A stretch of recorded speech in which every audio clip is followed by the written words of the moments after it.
The wind swept across the endless prairie like a restless spirit, carrying with it the scent of sage and distant rain. In the year of our Lord 1876, the small town of Cedar Ridge sat like a weathered stone against the harsh landscape of the Montana Territory, its wooden buildings huddled together as if seeking comfort from the vastness that surrounded them. Jacob McAllister stood at the edge of town, his weathered hat pulled low against the afternoon sun. At 32, he had the lean, hardened look of a man who'd spent more nights under stars than roofs.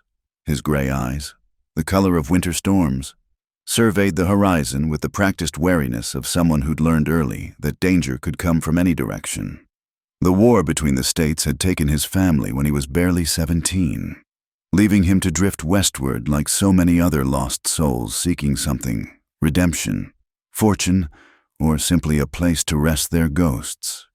He'd found work as a cowhand on the surrounding ranches, earning a reputation as a man of few words but steady hands. The locals knew him as reliable, if distant, a man who'd help raise a barn or track down strayed cattle, but who'd politely decline invitations to Sunday dinners or church socials. It was on one of those dusty afternoons that fate, in its peculiar wisdom, had first brought him to the Morrison homestead. Their wagon had broken an axle 2 miles from town, and Jacob, returning from moving cattle, had found them stranded beneath the merciless sun. Margaret Morrison had been the first to catch his eye, not because she was the prettiest woman he'd ever seen, though she possessed a quiet beauty that seemed to glow from within, but because of the calm efficiency with which she'd already begun organizing their predicament. At 26, she moved with the grace of someone who'd learned to carry responsibility like a second skin. Her dark hair, pinned beneath a simple bonnet, framed a face marked by intelligence and kindness. While her father fretted and her younger sister complained about the heat, Margaret had already begun unpacking what they'd need to wait out the repair. "Sir, we'd be grateful for any assistance," she'd said, her voice carrying the soft cadence of Virginia, though worn smooth by years in the territories. Her eyes, brown as autumn earth, had met his directly, neither coy nor bold, simply honest. The younger sister, Sarah, had been a different creature entirely.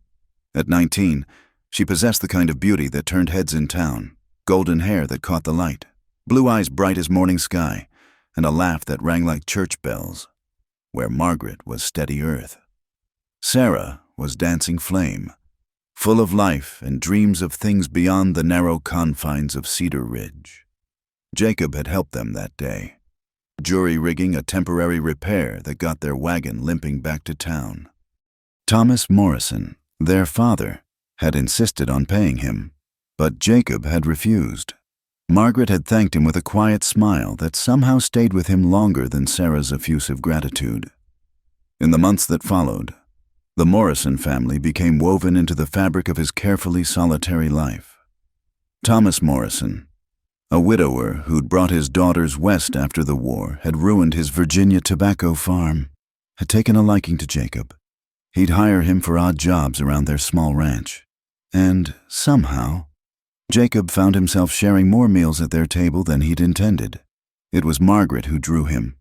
Though he fought against acknowledging it, she had a way of seeing through his carefully constructed walls without pushing, of offering comfort without demanding confession.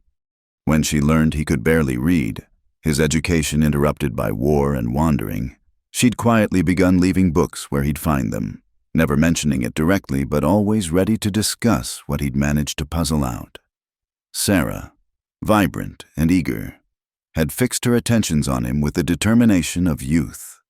She'd flutter and fuss when he came to dinner, wearing her best dress and regaling him with stories of the social happenings in town. Thomas Morrison watched it all with the calculating eye of a father with 2 daughters to settle and not much fortune to offer as dowry. The trouble had begun innocuously enough. Sarah had persuaded Jacob to escort her to the autumn dance. Margaret had claimed a headache and insisted they go without her. But Jacob had seen the truth in the tightness around Margaret's eyes, the way her hands had trembled slightly as she'd adjusted Sarah's hair ribbon. The dance had been a disaster of his own making. Sarah, radiant in her blue dress, had expected his full attention. Instead, he'd found himself watching the door, hoping against reason that Margaret might change her mind and come. When Sarah had pressed close during a waltz, whispering something about the moonlight being romantic, he'd excused himself and stepped outside, where he'd found Margaret sitting on the church steps. "Couldn't sleep," she'd said simply, wrapping her shawl tighter against the cool night air. They'd sat in companionable silence, watching the stars wheel overhead, and Jacob had felt more peace in that moment than in all his years of wandering. When she'd shivered, he'd given her his coat without thinking, and their hands had brushed in the exchange. The touch had been brief as a heartbeat, soft as a prayer, but it had branded him more surely than any iron. Sarah had found them there, and the look in her eyes, hurt, betrayal, and dawning understanding, had shattered the peace like glass. The consequences had come swift as a prairie storm. Thomas Morrison, faced with the potential scandal of a younger daughter compromised and an elder daughter implicated in impropriety, had acted with the ruthless pragmatism of a man protecting his family's reputation. The story, as he presented it to Jacob in the stark confines of his study, was simple. Sarah's reputation had been endangered by Jacob's public abandonment of her at the dance. Already, tongues were wagging. The only solution, the only honorable course, was marriage. "She's young," Thomas had said, his voice heavy with the weight of necessity. "She'll make you a good wife, given time. And Margaret—" Here he'd paused, something flickering in his eyes. "Margaret understands duty." Jacob had wanted to protest, to explain that his feelings lay elsewhere, but the words had died in his throat. What could he offer Margaret anyway? A life of hardship, a man haunted by ghosts, a heart already half wild from too many years alone. And Sarah, young, innocent Sarah, who'd done nothing wrong save love unwisely. Didn't she deserve better than to have her reputation ruined by his inability to play the part she'd cast him in? The wedding had been set for 3 weeks hence, barely time for the banns to be properly read. Sarah had thrown herself into preparations with a desperate kind of gaiety, as if by sheer force of will she could make it the fairy tale she'd dreamed. Margaret had helped, of course, her face serene as a martyred saint, hemming her sister's dress and baking for the reception. It was the morning of the wedding when Jacob had found Margaret in the small garden behind their house, her hands deep in the soil as she transplanted the last of the autumn roses. "Margaret," he'd begun, not knowing what he meant to say. She'd looked up at him, and for just a moment, her careful composure had cracked. He'd seen everything then, the love she'd never spoken, the pain she'd never show, the strength it took to smile and wish him happiness with her sister. "She needs you," Margaret had said quietly, returning to her roses. "She's young and romantic, and she believes love can conquer all. Take care of her. Jacob, be gentle with her dreams." The wedding took place as the sun reached its zenith, in the small clapboard church that served Cedar Ridge's spiritual needs. Sarah made a radiant bride in her white dress, her face glowing with triumph and nerves. The townspeople had gathered, eager for the spectacle and the free meal after. But it was Margaret who drew Jacob's gaze like a lodestone. She stood as her sister's maid of honor, wearing a simple gray dress that somehow made her look more beautiful than any finery could have. And in a gesture that would haunt him through all the years to come, she had drawn a white lace veil over her face, a mourning veil, though none but he would understand its meaning, as Reverend Blake intoned the familiar words about love and obedience. Jacob forced himself to look at Sarah, to speak his vows with what conviction he could muster. But in the periphery of his vision, he saw Margaret's gloved hands clasped so tightly her knuckles showed white through the fabric. And when he slipped the simple gold band onto Sarah's finger, a band that should have graced another hand, he heard the softest sound, like a caught breath or a suppressed sob. The reception passed in a blur of congratulations and forced cheer. Sarah clung to his arm, beautiful and young, and his wife now in the eyes of God and law. Margaret moved through the crowd like a ghost, ensuring everyone had food and drink, her veil still in place, though the other women whispered about the oddity of it. Only once did she approach him, When Sarah had been drawn away by friends eager to hear about her wedding night plans, Margaret had pressed a small package into his hands.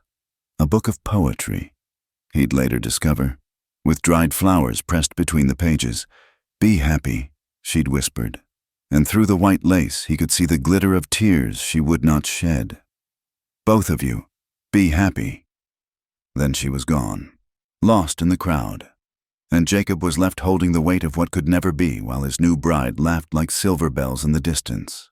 He wed the younger sister, while the bride in white veil wept for his touch, and the vast prairie wind carried away what might have been, scattering it like dust across the endless sky.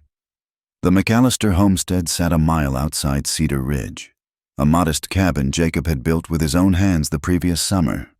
It had been meant as a bachelor's dwelling, functional, sparse, with little thought to comfort beyond the basic necessities of shelter. Now it housed a bride who moved through its rooms like a bird trapped in too small a cage. Sarah had arrived with trunks full of dreams and delicate things, lace curtains for windows that faced only prairie, china plates for a table rough-hewn from pine, ribbons and trinkets that looked absurdly out of place against the raw wood walls. She'd hung her wedding dress carefully in the bedroom, as if it were a talisman that might transform their reality into the fairy tale she'd imagined. The first weeks passed in awkward silence, punctuated by Sarah's determined attempts at domesticity. She burned the biscuits and oversalted the stew, her hands soft from a lifetime of having Margaret handle the harder chores. Jacob ate without complaint, tasting only duty in every bite. At night, she would reach for him in the darkness, and he would hold her gently, carefully, as one might hold something fragile and precious that belonged to another. She was his wife-in-law and in flesh, but his heart remained a locked room to which she had no key. "You're thinking of her," Sarah said one evening. 6 weeks into their marriage, the accusation hung in the air between them like smoke from the poorly drawing chimney. Jacob looked up from the harness he was mending. Sarah stood by the stove, her blonde hair coming loose from its pins, her pretty face flushed from the heat and something more. At 19, she had the sharp intuition of the young who have been forced to grow up too quickly. "I'm thinking of the ranch," he said quietly. "The winter's coming hard. We'll need—" "Stop!" Her voice cracked like ice on a pond. "Just stop. I'm not a child. Jacob, I know my husband doesn't—" She turned away, shoulders shaking. He rose, crossing to her carefully, and placed his hands on her shoulders. She was so small, so young. He thought of Margaret's words, "Be gentle with her dreams." "Sarah," he began, but she whirled on him, eyes bright with unshed tears.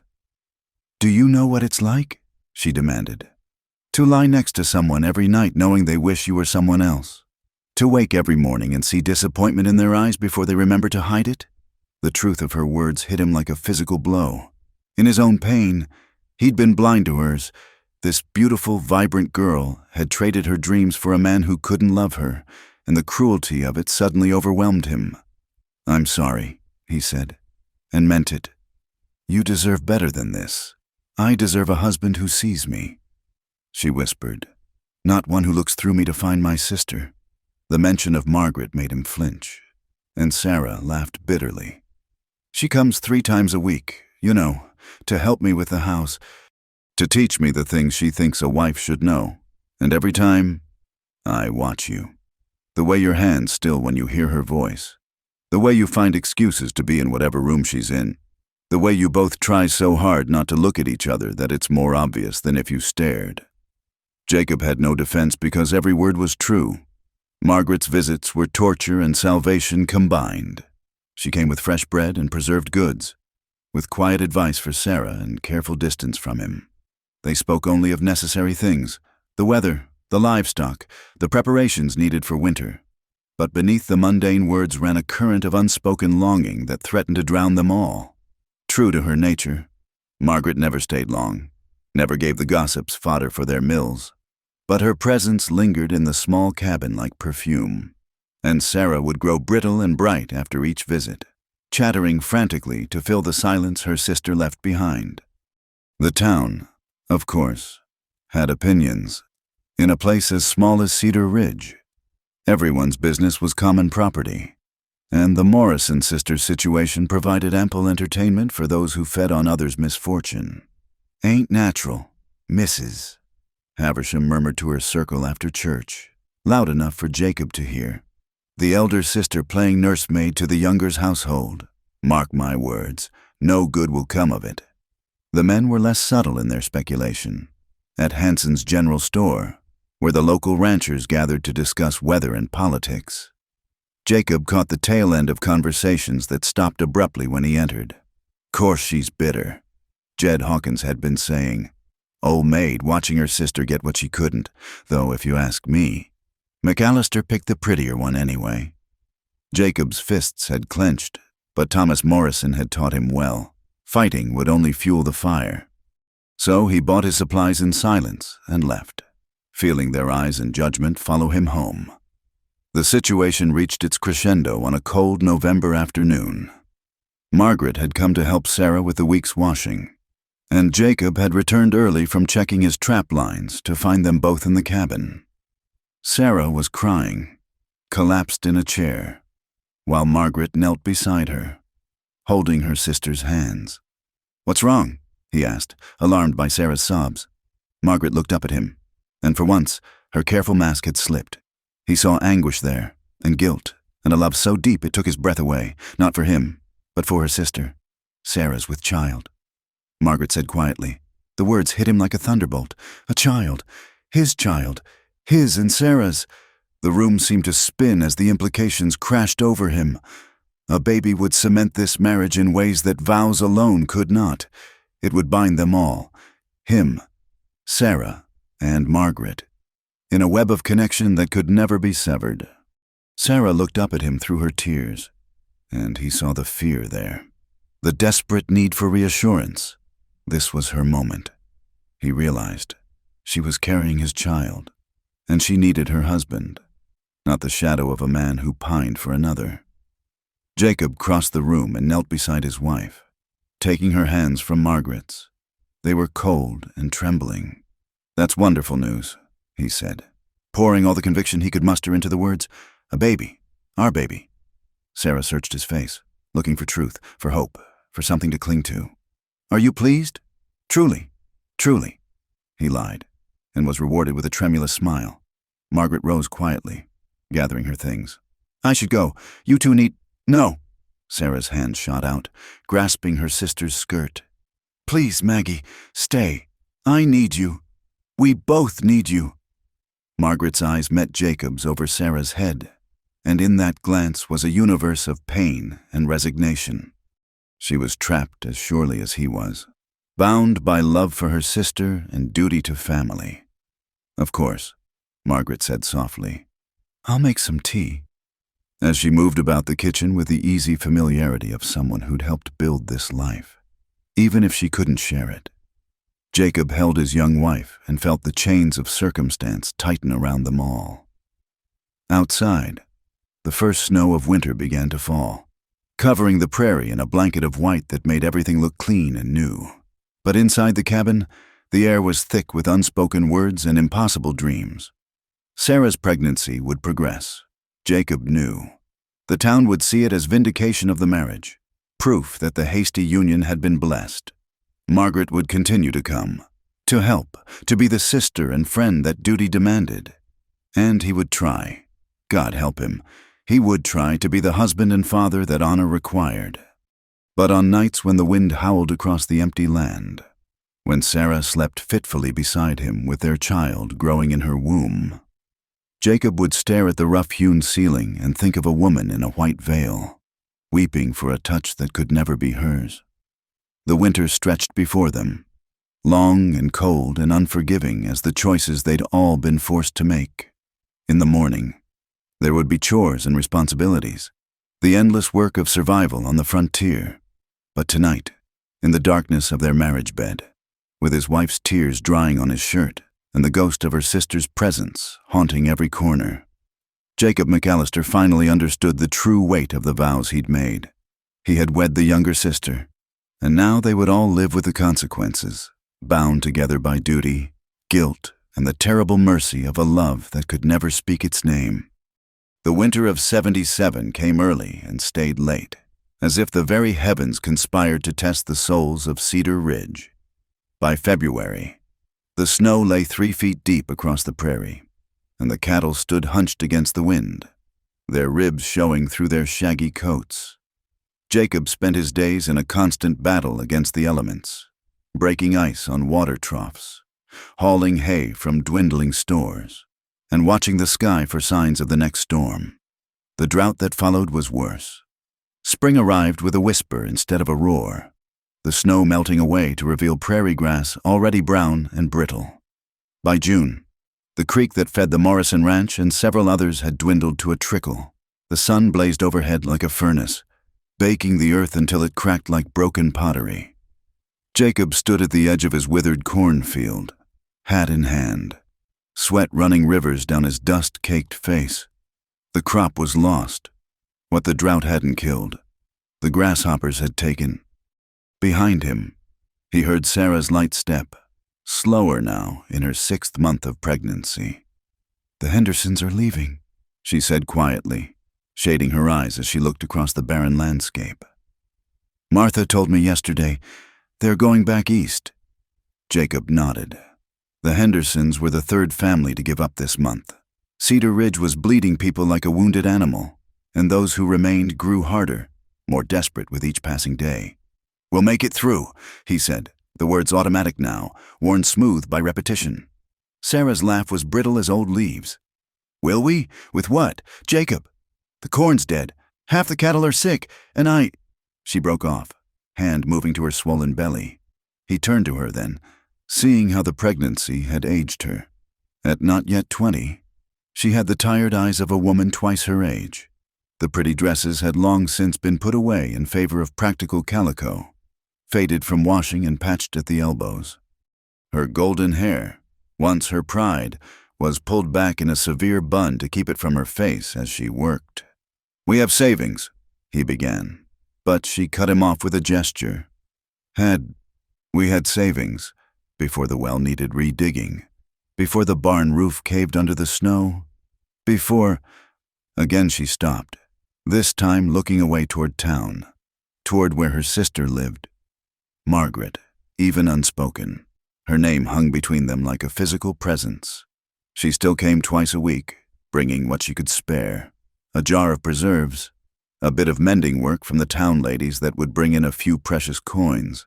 But the easy sisterhood of their girlhood had strained under the weight of all that lay unspoken. Jacob threw himself into work with the desperation of a man trying to outrun his own thoughts. He hired out to neighboring ranches when he could, took hunting parties from back east into the Badlands, did whatever would bring in money. But the land itself seemed cursed, fighting them at every turn. It was during one of his absence, guiding a group of railroad surveyors through the territory, that the first real trouble came. Sarah had been alone at the homestead when riders appeared on the horizon, not the usual drifters or neighbors, but hard men with hard eyes and guns worn low on their hips. Jacob returned to find his wife huddled in Margaret's arms at the Morrison house, trembling like a leaf in a storm. "They said they'd be back," Sarah whispered, her hands protective over her belly. "Said the land was no good for farming anyway. Might as well sell to them for what they were offering. When I said no, they said accidents happen on the frontier, especially to women alone." The rage that filled Jacob was cold and pure as winter ice. These men, land speculators, he'd learn later, buying up failed homesteads for pennies on the dollar to sell to the railroad, had threatened his wife, his unborn child. The war had taught him about violence, about the thin line between civilization and savagery. He'd spent years trying to forget those lessons, but now they came flooding back. "You did right coming here," Thomas Morrison said, his own face grave. The old man had aged visibly in the past year, the failures and struggles of frontier life wearing him down like water on stone. "But this is bigger than just your farm. McAllister, the Carter place, the Olson spread. They've all had visits. Some sold, some—" He didn't finish, but Jacob understood. Some had suffered those promised accidents. "We should go to the sheriff," Margaret said quietly. She sat across from her sister, and Jacob tried not to notice how the lamplight caught in her dark hair, how her capable hands moved as she poured tea. "Sheriff's in their pocket," Thomas replied bitterly. "Half the town is, money talks louder than justice out here." As if to underscore the point. That night brought news that made the situation even more dire. The bank in Cedar Ridge, already struggling, announced it would call in loans early. Families that had scraped by on hope and promises suddenly faced foreclosure. The land grabbers circled like vultures, offering cash for properties worth 10 times what they paid. Jacob spent longer days in the saddle, taking any work he could find, but it was like trying to bail out a sinking boat with his bare hands. Sarah grew quieter, her sparkle dimming like a candle running out of wick. The baby moved within her, and sometimes he'd catch her staring at nothing, hand on her belly, fear naked on her face. "What kind of life are we bringing this child into?" she asked one evening as they sat on the porch, watching another dust storm roll across the horizon. He had no answer that wouldn't be a lie. Margaret's visits became more fraught. She brought news from town. Another family burned out, another accident, another sale to the mysterious Eastern investors. But beneath the talk of practical matters, Jacob felt the weight of unspoken words. Sometimes, when Sarah dozed in her chair, exhausted from the pregnancy and worry, he and Margaret would find themselves alone. They spoke only of safe things, the weather, the crops, the news from town, but their careful distance was more intimate than any touch. One afternoon, as Margaret prepared to leave, her composure finally cracked. Sarah was resting, and Jacob was seeing Margaret to her wagon when she suddenly stopped, hand on the wheel, shoulders shaking. "I can't bear it," she whispered, so low he almost missed it. "Watching you both suffer, knowing I'm part of the cause? If we hadn't, don't." The word came out harsher than he intended. "Don't say it. Don't think it. What's done is done." She turned to him then, and the anguish in her eyes nearly broke his resolve. Is it done, Jacob? Because I see the way you look when you think no one's watching. I see Sarah pretending not to notice. I see this drought and these troubles, and I can't help but wonder if we're all being punished for... For what? He demanded. For duty, for honor, for trying to do right by everyone even when there was no right to be done. For loving wrong, she said simply, and the truth of it hung between them like a blade. Before he could respond, a shout from the house made them both turn. Sarah stood in the doorway, one hand braced against the frame, the other pressed to her belly, her face white as chalk. "The baby," she gasped. "Something's wrong." Margaret flew to her sister's side, all personal anguish forgotten in the face of immediate need. As Jacob helped them into the house, as Margaret took charge with a competence born of frontier necessity, he pushed all other thoughts aside. His wife needed him. His child needed him. The drought, the land grabbers, the impossible love, all of it faded before the immediate reality of Sarah's pain and fear. But later, as he paced outside while Margaret and the hastily summoned midwife tended to Sarah, Jacob couldn't escape the feeling that they were all trapped in a web of their own making. The land was dying. Vultures circled their few remaining assets. And inside his house, the two women he cared for most in the world were bound together by blood and circumstance and the coming child. The baby would arrive early, but safe, the midwife would later assure him. But as Jacob stood under the pitiless stars, listening to Sarah's cries and Margaret's soothing voice, he wondered what kind of world they were bringing this innocent into. The frontier that had promised freedom had become a prison. And love was the cruelest jailer of all. Tomorrow would bring new battles, with the land, with the speculators, with their own hearts. But tonight, as his wife labored to bring forth life in a dying land, Jacob McAllister stood guard against the darkness and prayed to a God he wasn't sure was listening anymore. The drought had taken their crops, the vultures circled their land, but the greatest barrenness was in their hearts, where love grew twisted and wrong, like crops in poisoned soil. The riders came at dawn, silhouetted against the blood-red sunrise like harbingers of doom. 20 men, maybe more, their faces masked with bandanas, rifles glinting in the early light. Jacob had been milking the last of their cows when he heard the thunder of hooves, and his blood ran cold. "Sarah!" He burst through the cabin door to find her already at the window. Baby Emma clutched to her chest. The child, barely 2 months old, began to wail as if sensing the danger. "Take Emma to the root cellar," he commanded, pulling his Winchester from above the door. "Now." For once, Sarah didn't argue. The visits from the land speculators had grown more frequent, more threatening. The accidents they'd promised had befallen too many neighbors to ignore. The Carters' barn had burned with their winter stores inside. Old Sam Olson had been found at the bottom of a ravine, his horse mysteriously lame beside him. Jacob took position at the window, watching the riders fan out to surround his property.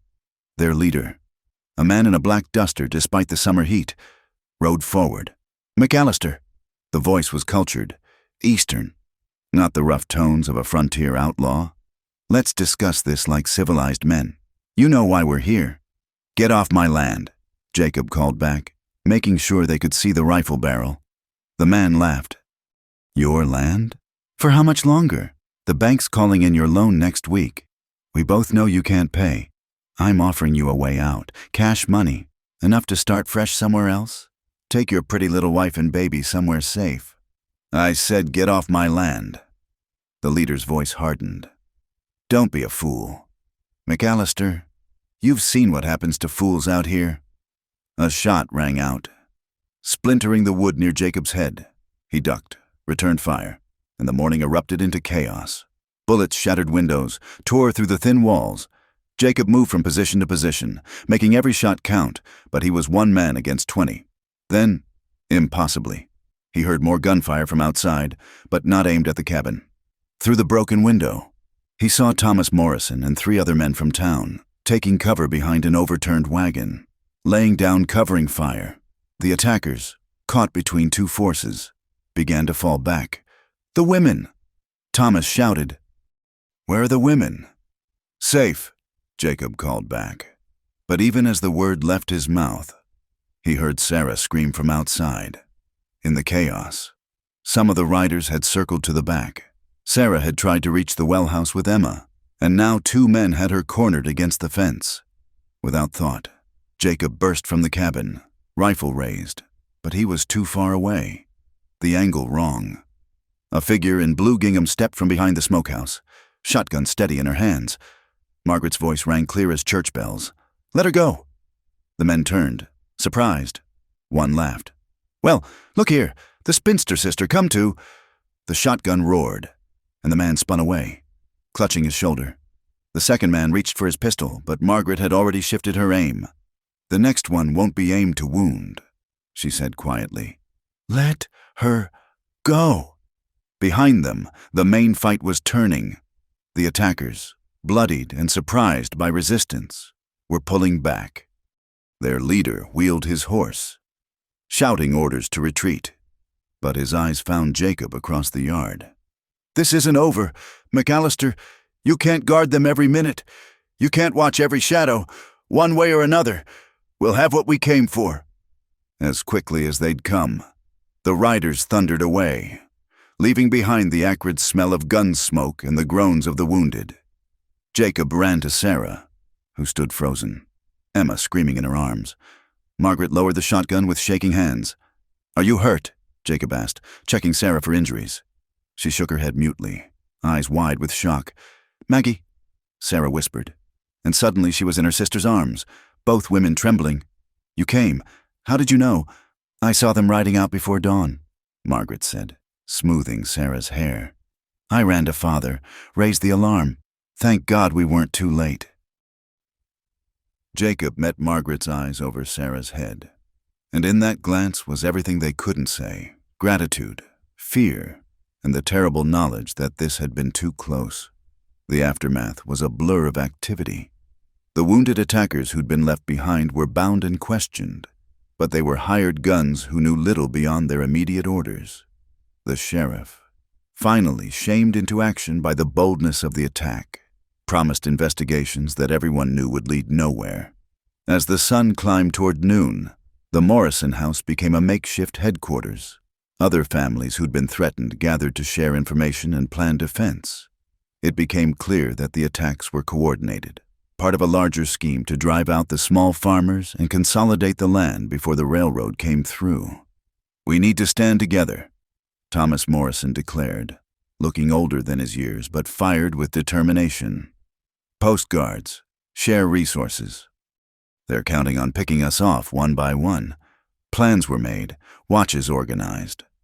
But as the meeting wore on, Jacob noticed Sarah growing paler, quieter. When Emma began to fuss, he took them to the small back room Margaret used for sewing. "I can't do this," Sarah said as soon as they were alone. She sank into a chair. Emma clutched against her chest. "I can't live like this.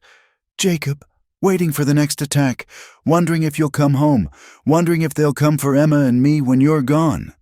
He knelt beside her, wanting to offer comfort but finding no words that weren't lies. The truth was, he couldn't protect them, not against this kind of organized violence, not with their resources depleted and enemies growing bolder.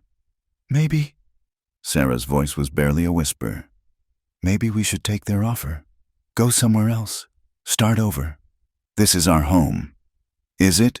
She looked at him with eyes that had aged years in hours. "Is it home when we're under siege? When I'm afraid to step outside? When our daughter—" She broke off, pressing her lips to Emma's downy head. The door opened quietly, and Margaret entered with a basin of water and clean cloths. She'd torn her dress in the morning's action, and there was a smudge of powder burn on her cheek.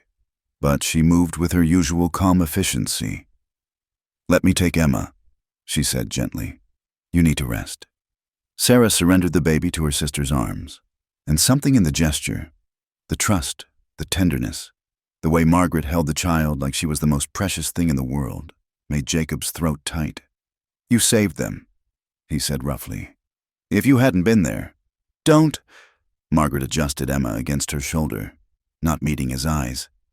"Anyone would have done the same." "No," Sarah said suddenly, reaching out to grasp her sister's hand. "Not anyone. You came for us, despite everything." The two sisters looked at each other, and years of unspoken words seemed to pass between them.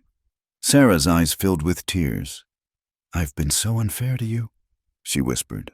"So jealous, so angry. But when it mattered, you were there. You've always been there." Margaret's composure cracked. "You're my sister. I would do anything, face anything, to keep you safe. Both of you. All of you." The last words came out in a rush, and color flooded her cheeks. That night, after the wounded were tended and plans made for common defense, Jacob found himself standing watch with Margaret while Sarah slept fitfully inside. The stars wheeled overhead, indifferent to human struggles, and somewhere in the distance, a coyote howled. "They'll be back," Margaret said quietly. It wasn't a question. "Yes. You can't fight them alone. None of us can." "I know." She was quiet for a long moment. Then, "Sarah's right. You should consider leaving, taking her somewhere safe." He turned to look at her in the dim light. "And you?" "I'll stay. This is my home. My father needs me. Sarah needs you too." The words came out before he could stop them. "We both. Emma needs her aunt." Margaret's smile was sad as moonlight. "Emma needs her parents alive and safe. That's what matters." A sound from inside drew her attention. Emma beginning to fuss. Margaret moved toward the door, then paused. "Jacob, that man today. Their leader. I've seen him before. In town. At the bank. Speaking with Mr. Hartwell?" "Hartwell, the bank president." The pieces clicked into place with sickening clarity. It wasn't just about land. It was about the railroad, about fortunes to be made by those who knew where the tracks would run. And they were all just obstacles to be removed. As Margaret disappeared inside to tend to the baby, Jacob stood alone under the vast sky and felt the weight of impossible choices. Stay and fight a battle they couldn't win. Run and abandon everything they'd built. Either way led to loss. But in his mind's eye, he saw Margaret stepping from behind that smokehouse, shotgun steady, ready to face down armed men for her sister. He heard Sarah's scream, felt baby Emma's weight in his arms. These women, his wife, his child, and the woman he could never claim, they were what mattered. Everything else was just land and pride. The war was coming to Cedar Ridge whether they wanted it or not. But tonight, they were alive. Tonight, they were together. And sometimes, in the harsh arithmetic of frontier life, that was victory enough. The stars continued their eternal dance, and Jacob McAllister stood watch over all he held dear, knowing that tomorrow would bring new battles, new impossible choices.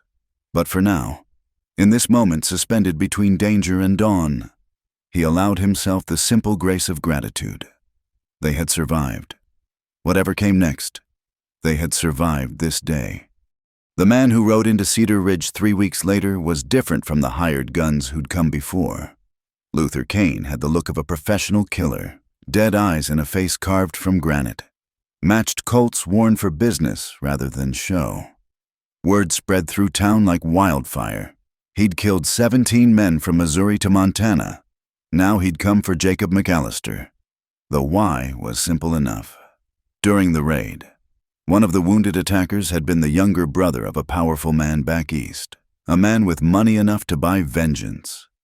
Jacob learned this from Reverend Blake, who'd heard it from a traveling merchant who'd shared a drink with Kane himself. He said to tell you he'll be waiting at Brennan's Rock tomorrow at noon, the Reverend reported, wringing his hands. Said to come alone, or he'd burn out every family that helped you. Brennan's Rock stood 5 miles north of town, a tower of red stone jutting from the prairie like an accusing finger. It was a killing ground. No cover for 100 yards in any direction. No way to approach unseen. A man waiting there with a rifle could pick off riders long before they came in pistol range. That night, the McAllister cabin felt like a tomb. Sarah moved mechanically, preparing supper with hands that trembled. Emma, sensing the tension, cried incessantly. And Margaret had come as soon as she'd heard, and now sat at the table, her face pale but determined.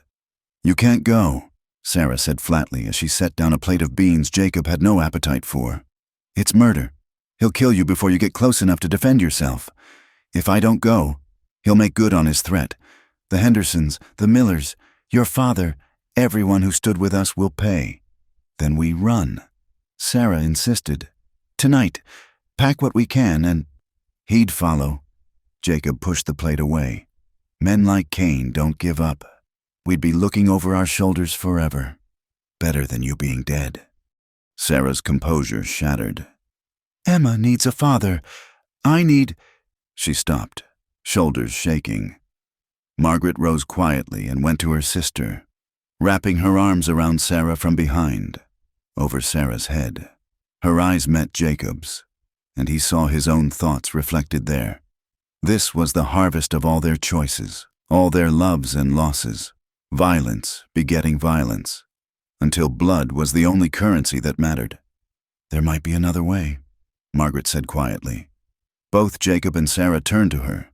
She straightened, and in her face was the same steady courage she'd shown facing down the raiders. "Kane wants a fight, a killing, but what if he could be paid to leave? Father has some money saved. I have Mother's jewelry. If we pool everything—" "You'd beggar yourselves for me?" Jacob asked roughly. "Yes." The simple word hung in the air like a prayer. Sarah pulled away from her sister to stare at her, and Margaret met her gaze steadily. "Yes, we would. Your family." Family. The word encompassed so much: duty, love, sacrifice. All the tangled bonds that held them together even as they tore them apart. But Jacob knew it wouldn't work. He'd seen men like Kane before, in the war and after. They didn't want money. They wanted blood, wanted the reputation that came with each kill. Kane would take their money and kill him anyway, then laugh about it in the next town. "I'll go," he said quietly. "Tomorrow at noon. The rest of the evening passed in desperate plans and preparations. Thomas Morrison arrived with ammunition and advice. Having ridden hard from his ranch, other men offered a ride with Jacob. To hell with Cain's threats. But he refused them all. This was his fight. As night fell and the others reluctantly departed, Sarah retreated to the bedroom with Emma, unable to bear any more. Jacob sat cleaning his pistols by lamplight, each movement automatic, learned in a dozen campaigns. Margaret should have left with her father, but she remained, moving quietly about the cabin, tidying things that didn't need tidying. "You should go," he said without looking up. "I should do many things." She sat across from him, hands folded in her lap. "But tonight, I choose to be here." They sat in silence, broken only by the whisper of cloth on metal as he cleaned the weapons. Finally, Margaret spoke again. "Do you remember the first time we met, when you fixed our wagon?" "Yes, I knew then." Her voice was soft as moth wings. "I looked at you, this quiet man with sad eyes, and I knew my life had just changed forever. I tried to fight it, told myself it was foolish, that you barely noticed me with Sarah there, so bright and beautiful, but the heart doesn't listen to reason." "Margaret, no, let me finish.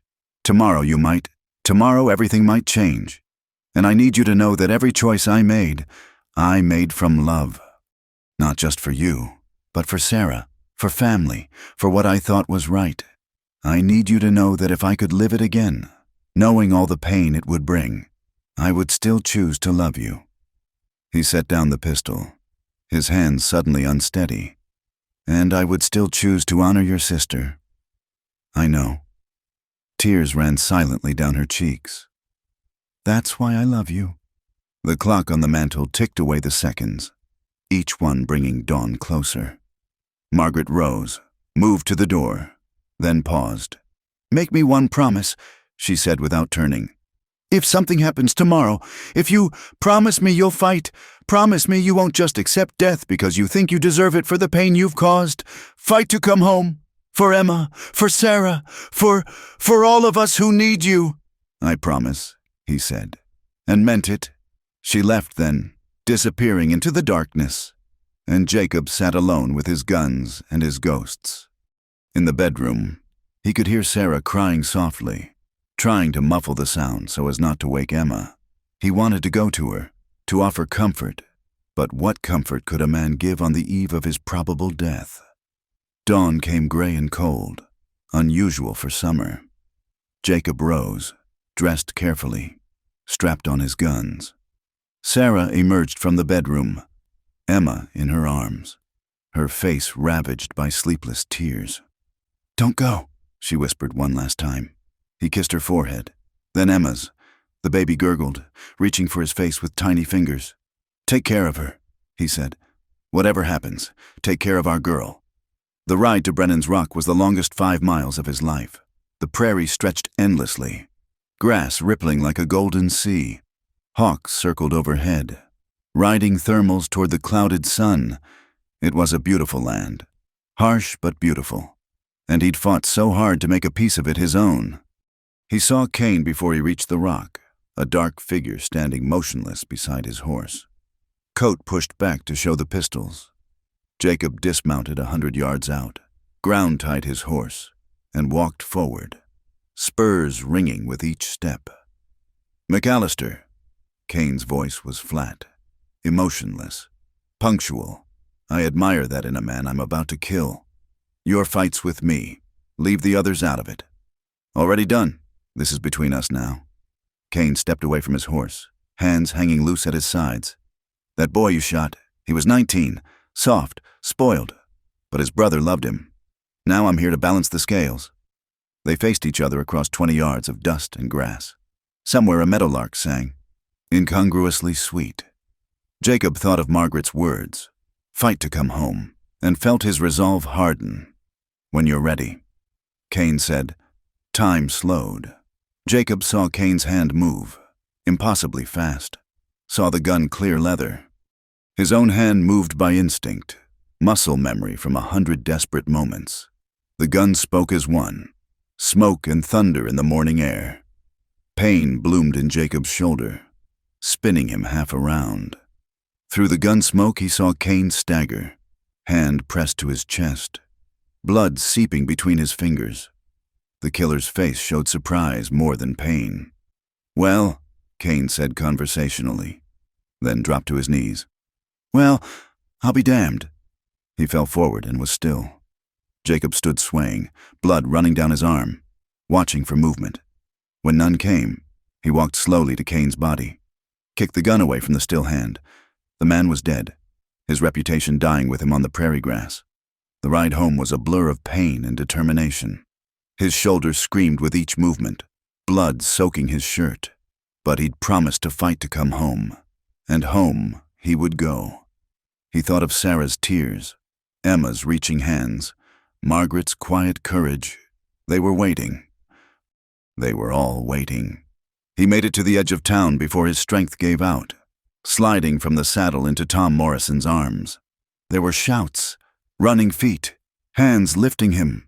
Through the haze he heard Sarah sobbing his name, felt smaller hands, Margaret's, pressing something against the wound. "You kept your promise," Margaret whispered, so low only he could hear. "You came home. Home." As they carried him toward the doctor's house, Jacob McAllister closed his eyes and let himself be borne along by the people who loved him. Complicated, impossible, necessary love that bound them all together. He had faced death and chosen life, chosen the difficult path of continuing on despite the pain and tangles of the heart. Luther Kane lay dead at Brennan's Rock, but Jacob McAllister was going home, wounded, bloodied, but alive. The violence had crested like a fever breaking. What came next? The healing, the choices, the learning to live with love that couldn't be simplified. That would be harder than any gunfight. But for now, carried in the arms of his community with his wife's tears on his face and the woman he loved working to save his life, Jacob let himself believe that survival was enough. The rest, all the impossible rest, would have to wait for another day. The moment that shattered everything came on a Tuesday evening. 3 weeks after Jacob's encounter with Kane, his shoulder had healed enough for light work, and the threat of the land grabbers had receded after news spread of Kane's death. It should have been a time of relief, of quiet rebuilding. Sarah had gone to town for supplies, taking Emma with her. The baby, now 4 months old, drew smiles wherever she went, and Sarah had seemed lighter these past days, as if Jacob's survival had given her new hope for their future. Jacob was in the barn, mending harnesses, when Margaret arrived with a basket of preserves, payment from Mrs. Henderson for some sewing work. She often came when Sarah was gone, leaving gifts on the porch like a benevolent ghost. But today Jacob had seen her coming and met her in the yard. "You don't have to leave them on the porch," he said. "You're always welcome here."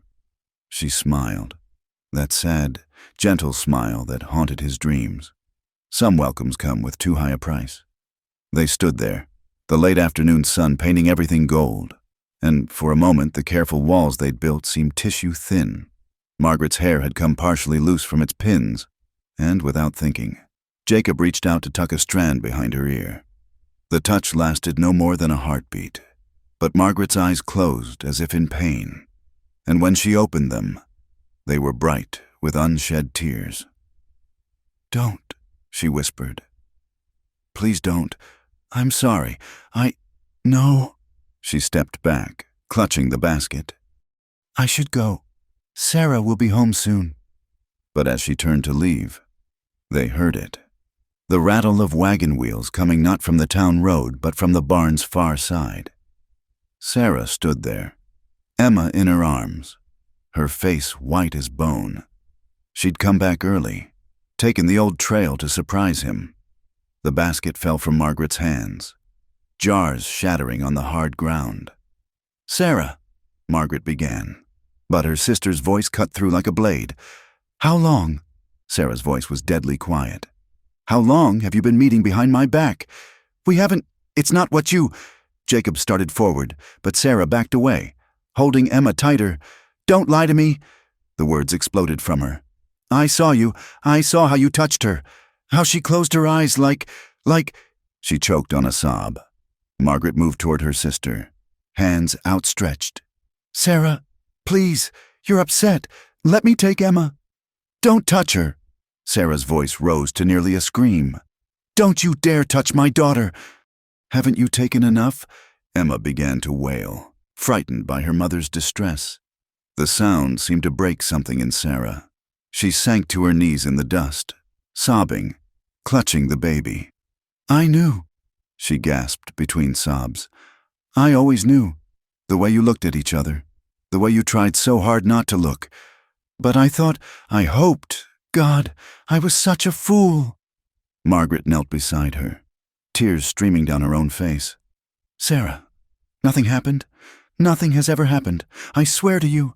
"Your oath means nothing." Sarah's eyes blazed through her tears. "You love him, and he loves you. That's what happened. That's what's always been happening. Every day of my marriage. Every night I lay beside him knowing he wished I were you." Jacob felt the words like physical blows. Every accusation was true, even if they'd never acted on it. The emotional betrayal was real, had always been real, no matter how hard they'd tried to honor the boundaries of marriage and family. "You're right," he said quietly. Both women looked at him, Sarah with shock, Margaret with horror. "Jacob, no," Margaret whispered. "She deserves the truth." He met Sarah's eyes, seeing the pain he'd caused, the young girl who'd loved him torn apart by a marriage built on duty rather than desire. "I care for Margaret. I've always cared for her. But I married you. Sarah, I made vows to you. And I've kept them." "Kept them?" Sarah laughed bitterly. "Is that what you call this? This careful dance? This pretense? You kept your body faithful while your heart committed adultery every single day." She struggled to her feet, Emma still crying. Margaret reached out to help, but Sarah jerked away. I can't look at either of you." She backed toward the house. My own sister. "Sarah, please," Margaret begged.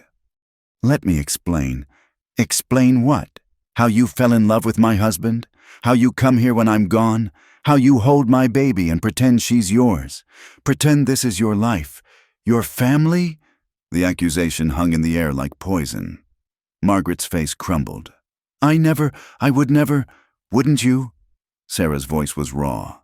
"Tell me you haven't imagined it. Tell me you haven't thought about what it would be like if I were gone, if you could step into my place." Margaret's silence was answer enough. "Get out!" Sarah's voice dropped to a whisper. "Get out of my home! Get out of my life!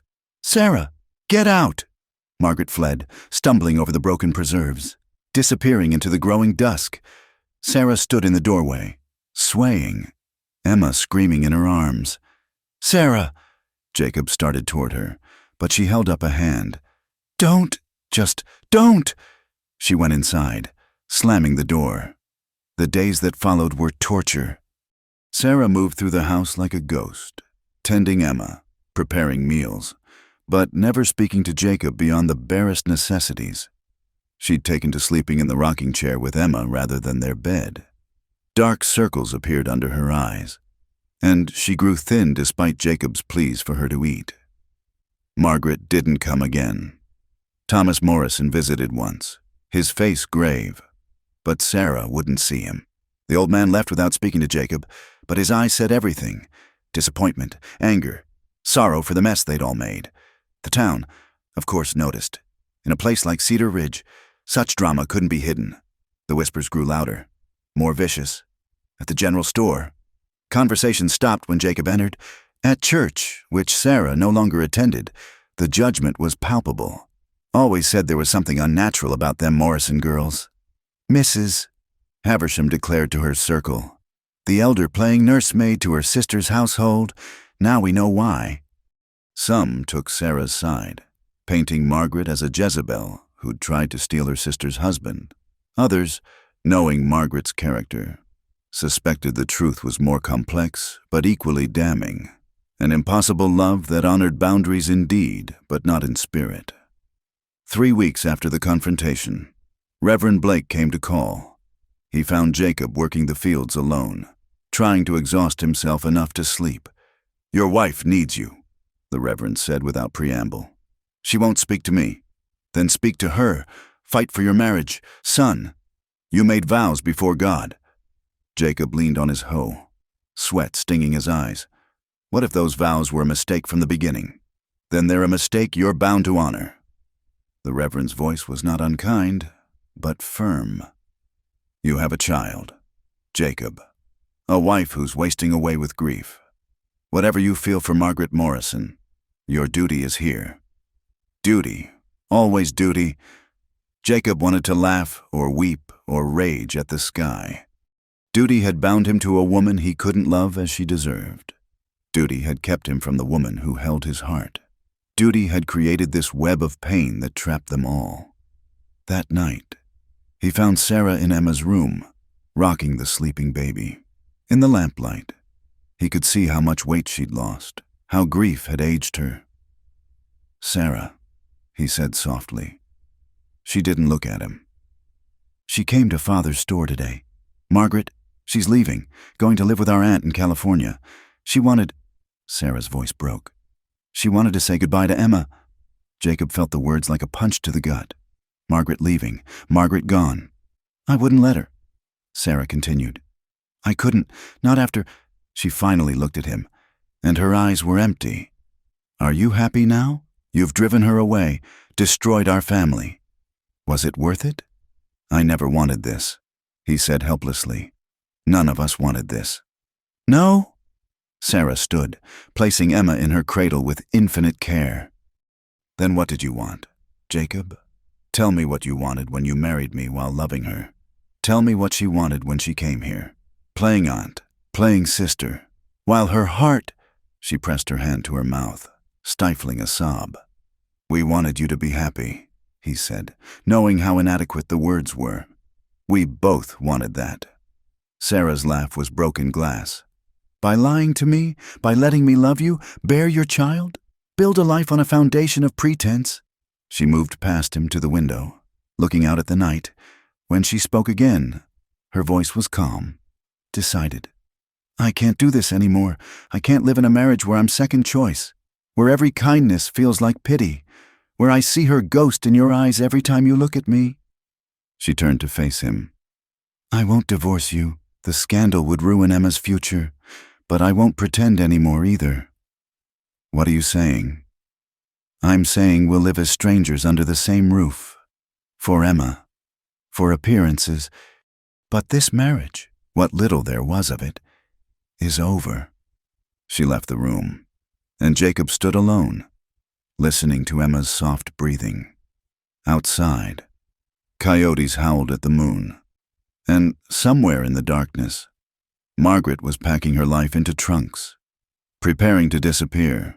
He thought of that moment in the yard, a strand of hair, a touch like a whisper, and how something so small had finally shattered what was already broken. The truth, so long suppressed, had erupted like a volcano, destroying everything in its path. Tomorrow, Margaret would be gone. Sarah would continue her cold exile within their home, and he would work the fields, tend the cattle, play the part of husband and father while his heart turned to stone. The baby stirred in her sleep, making small sounds of contentment. At least Emma was innocent in all this, untouched by the sins of those who loved her. But someday she would ask questions, would wonder why her mother's smiles never reached her eyes, why her father stared at horizons like a man searching for something forever lost. And what would they tell her? What words could explain how love, that force meant to bind and bless, had become their curse, their punishment, their bitter harvest in the unforgiving soil of Cedar Ridge? The attack came without warning on a scorching August morning. Jacob had ridden to the far pastures to check on the cattle, leaving Sarah and Emma alone, a routine that had become normal in the months since Margaret's departure. The distance between husband and wife had settled into a cold civility, two strangers sharing space for the sake of their child. The first sign of trouble was the smoke. Jacob saw it rising black against the cloudless sky, and knew with sick certainty it came from the direction of home. He spurred his horse to a gallop, rifle bouncing against his back, heart hammering with each hoofbeat. He heard the gunfire before he saw them, 20 riders, maybe more, circling his burning barn like vultures. The house still stood, but he could see figures moving inside, could hear Emma's terrified screaming carrying across the prairie wind. Without thinking, Jacob charged, firing from horseback, trying to draw their attention. Several riders wheeled to meet him, guns blazing. A bullet creased his ribs. Another took his horse in the chest.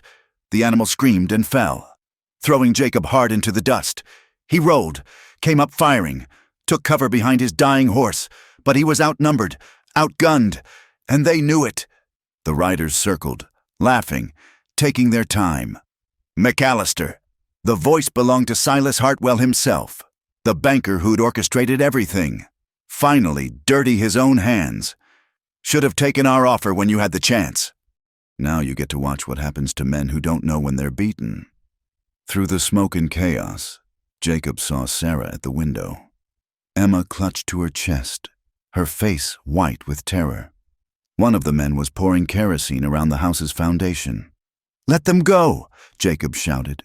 "This is between us. Let my family go." Hartwell's laugh was cold as winter wind.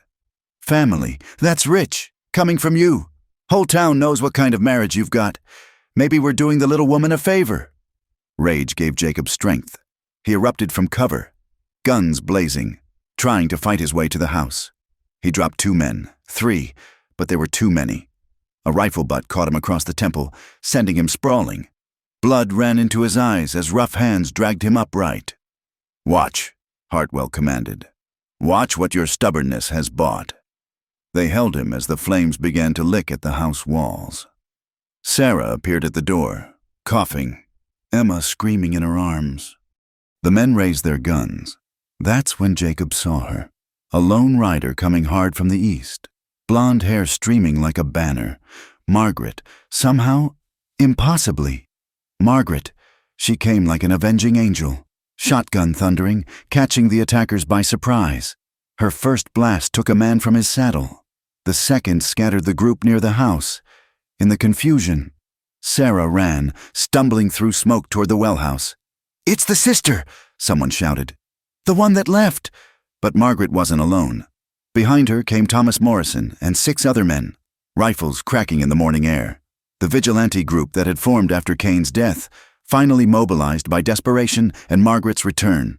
The battle was fierce but brief. Outnumbered now, caught in crossfire. Hartwell's men began to fall back. The banker himself wheeled his horse, trying to flee, but Jacob had broken free in the chaos. With strength born of fury and fear, he dragged a man from his saddle, seized his gun, and put 3 shots into Silas Hartwell's back. The banker toppled from his horse and lay still in the dust, leaderless. The remaining attackers scattered like quail, riding hard for the horizon with Morrison's men in pursuit. Jacob ran to the well house where Sarah crouched. Emma clutched against her, both of them sobbing but alive. "Are you hurt, Sarah? Are you—" "We're all right," she gasped. "We're— Margaret?" Margaret had dismounted and stood swaying, one hand pressed to her side. Blood seeped between her fingers, staining the blue fabric dark. "No." Sarah thrust Emma into Jacob's arms and ran to her sister, catching her as she fell. No, Maggie. Why did you come back?" Margaret's smile was pained but peaceful. "Father wrote about the troubles. Couldn't let them hurt you, either of you." Jacob knelt beside them, Emma wailing in his arms. The wound was bad, too much blood, too fast. Margaret's face was already pale, her breathing shallow. "Get the doctor," Sarah commanded, but they all knew it was too late. Town was too far. The blood too much. "Sarah," Margaret whispered, reaching up to touch her sister's face. "Forgive me, please. I never wanted—" "Shh." Sarah smoothed Margaret's hair back, tears streaming. "There's nothing to forgive. You're my sister, my sister." Margaret's eyes found Jacob. "Take care of them, both of them. Promise." "I promise," he said, his voice breaking. "And Sarah," Margaret's voice was fading. "He was always yours. I just borrowed him in my heart sometimes. But he was yours." You were wrong, Sarah said fiercely. He was ours. We shared everything else. Dolls and dresses and dreams. Why not him too? We just didn't know how. Margaret's laugh was barely a breath. Too late to learn now. No. Sarah bent over her sister, holding her close. Not too late. You came back. You saved us. That's all that matters. I love you, Maggie. I love you. Love you too, Margaret whispered. Both of you, all of you, even little Emma. Tell her about her Aunt Maggie. Tell her. But there was no more to tell. Margaret Morrison died there in the dust of the yard she'd visited so many times, held by the sisters she'd loved and wronged and saved, watched by the man whose heart she'd carried with her even in exile. Sarah's keening cry rose to the smoke-filled sky, a sound of loss so profound it seemed to tear the very air. She rocked Margaret's body, smoothing the golden hair now dark with dust and blood, whispering words of love and forgiveness too late for the dead to hear. The fire brigade arrived in time to save most of the house, though the barn was lost. Hartwell's body was loaded onto a wagon with the others, evidence of the corruption that had nearly destroyed them all. His papers, seized from the bank, would reveal the full extent of the conspiracy, forged documents, bribed officials, a web of greed that had cost so many lives. But as they prepared Margaret's body for burial, wrapping her gently in clean linen, none of that mattered. Thomas Morrison sat in the ashes of the yard, an old man broken by the loss of his eldest daughter. Sarah wouldn't let go of Margaret's hand until Jacob gently pried her fingers loose. Emma, exhausted from crying, slept fitfully in her basket, unaware that the aunt who'd loved her so deeply was gone. They buried Margaret 3 days later. On a hill overlooking the prairie she'd returned to defend. The whole town came, those who'd gossiped, those who'd judged, those who'd stood by them. Even Mrs. Havisham wept, perhaps remembering the quiet girl who'd sewn her daughter's wedding dress with such care. Sarah stood at the graveside in a borrowed black dress, her face carved from marble. When they lowered the coffin, she threw in a handful of wildflowers, the same kind Margaret used to bring in her baskets, bright spots of color against the dark earth. She was the best of us, Sarah said, her voice carrying across the crowd. Whatever you thought you knew, whatever stories you told, she was the best of us. She died protecting what she loved. Remember that. When you speak of her, remember that. Jacob stood beside his wife, Emma in his arms, and felt the weight of all their choices, all their loves and losses. Margaret was gone, taking with her any chance of what had he imagined might someday be possible. There had never been a future where all three of them could be happy. He saw that now, too late. After the funeral, as the crowd dispersed, Sarah took his arm, the first time she'd voluntarily touched him in months. She loved you, Sarah said quietly, and you loved her. And somehow, despite it all, she loved me enough to die for me. I don't understand it, but I want to, for her, for Emma, for us. Jacob covered her hand with his. We'll try.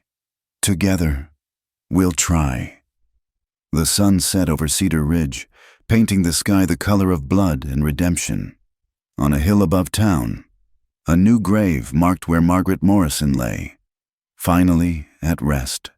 And in the valley below, two people who'd been broken by love tried to find a way to rebuild, honoring the memory of the woman who'd saved them both. It wouldn't be easy. The scars ran too deep, the trust too shattered, but Margaret had given them a gift with her life, a second chance, bought with blood and sacrifice. They would try to be worthy of it. They owed her that much. They owed her everything. The months that followed Margaret's death passed like seasons of the heart. First the winter of grief, then the tentative spring of healing. The town of Cedar Ridge rebuilt itself slowly, freed from Hartwell's corruption. The railroad came through as predicted, but now the contracts were fair, the land sales honest. Some families prospered, others moved on. But the violence that had plagued them was buried with the men who'd brought it. In the McAllister household, change came gradually, as morning frost giving way to sun. Sarah began speaking to Jacob again, first about necessities, then Emma, then slowly, carefully, about deeper things. They were strangers learning to know each other for the first time, without the shadow of another love between them. "She saved my life," Sarah said one evening, 6 months after the funeral. They sat on the porch, Emma playing at their feet. "But more than that, she showed me something I'd been too proud to see." Jacob waited, having learned that Sarah's thoughts came easier without prompting.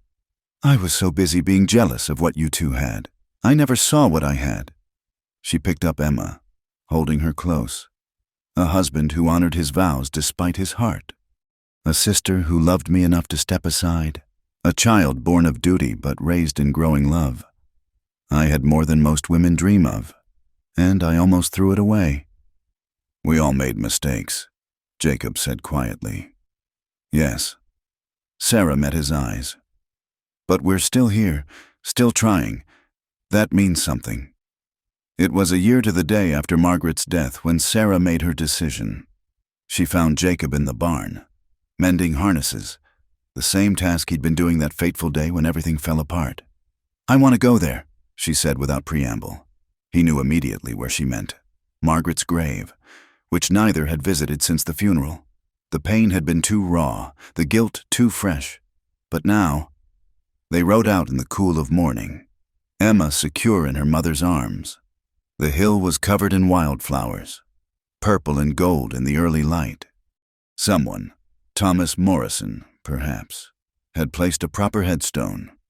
Margaret Louise Morrison, 1851 to 1878, beloved daughter, sister, hero greater love hath no one than this.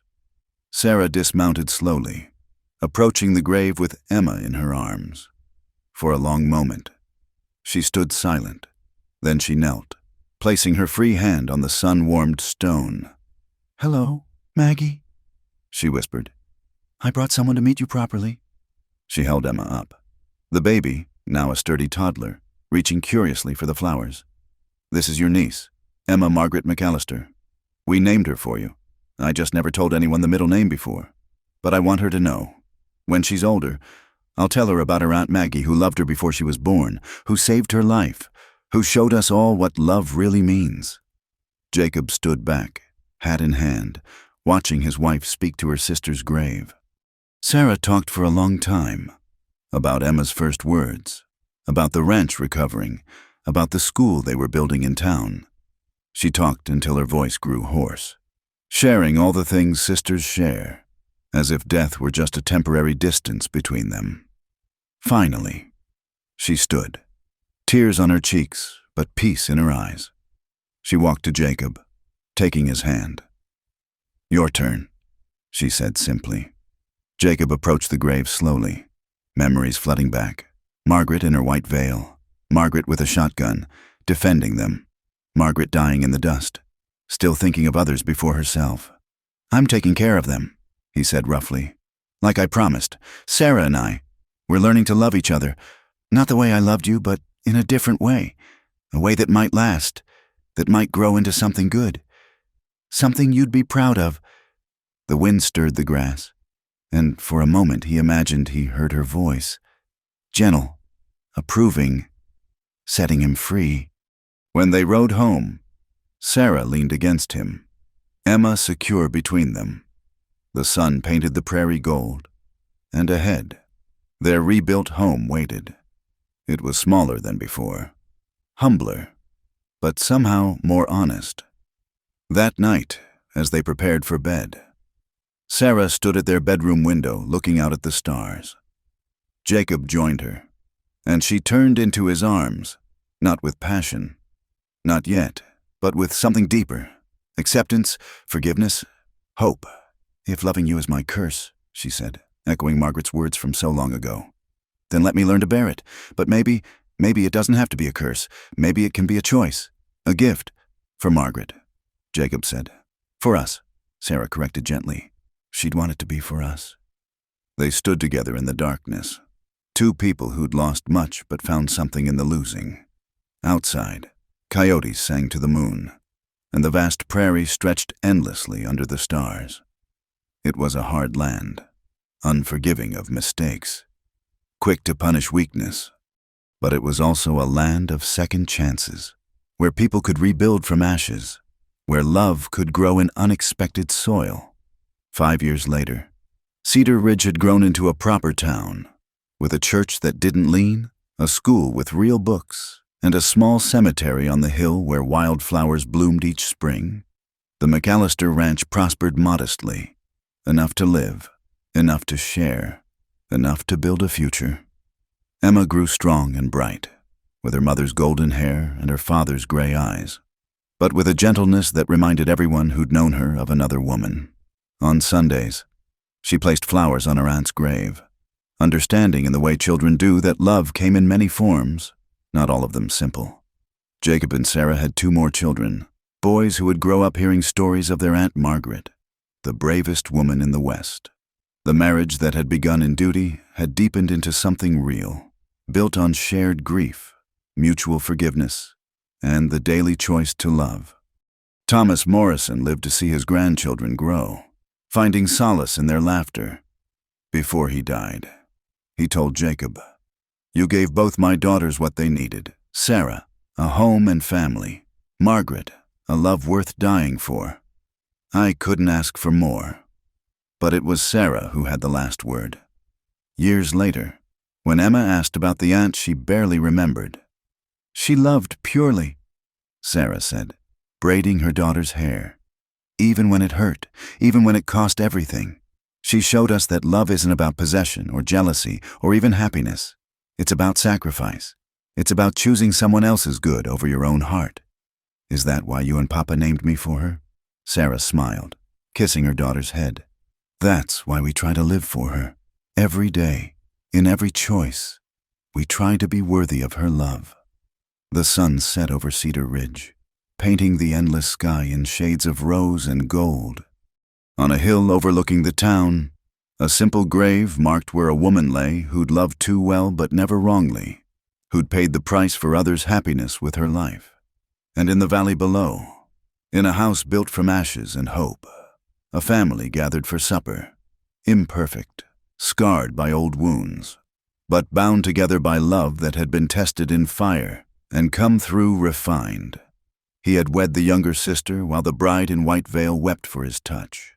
But in the end, both sisters had taught him the same lesson, that love was not a thing to be grasped but given, not a prize to be won but a gift to be shared.